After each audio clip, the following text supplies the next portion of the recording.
নিয়ে নিলাম ননি ফলের পাতা। আসলে এই ননি ফলটার কখনই মানে কেউ এখনো ওরকম নাম জানে না যে ননি ফলটা কি। তো এটা হলো ননি ফলের পাতা, ঠিক আছে। তো আমি এটা দিয়ে হলো চা বানাবো, চা বানিয়ে আপনাদেরকে দেখাবো। তো আমি এখন পাতাগুলো ধুয়ে নিব আর কি।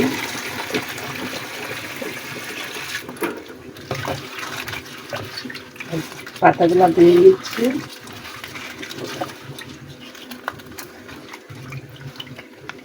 ভালো করে পাতাগুলো ধুয়ে নিচ্ছি,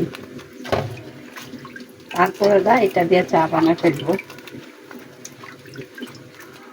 যারা ননি ফলের নাম জানেন না, অবশ্যই ইউটিউবে সার্চ দেন, দেখবেন যে আসলে এটার অনেক উপকারিতা। তো আমিও অনেক কিছু উপকার পাচ্ছি।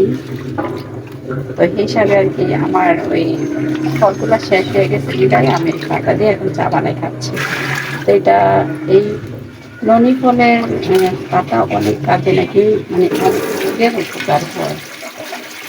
তো আমি দেখতেছি যে হ্যাঁ, কিন্তু আমারও কিছু মানে সমস্যা ছিল, আস্তে আস্তে এটা হয়তো মানে ঠিক হচ্ছে আর কি। তো আমি এটাতে 3 কাপ পানি নিয়ে নেব।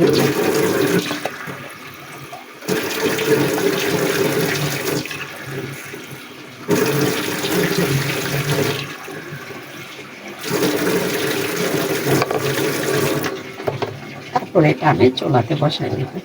তারপর আমার হয়ে যাবে চা, ঠিক আছে। তো দেখতে থাকেন। পাতাটা ছিঁড়ে বসাই দিলাম, এখন হবে, তারপরে বাকিটা দেখাবো। লাইনেই থাকেন।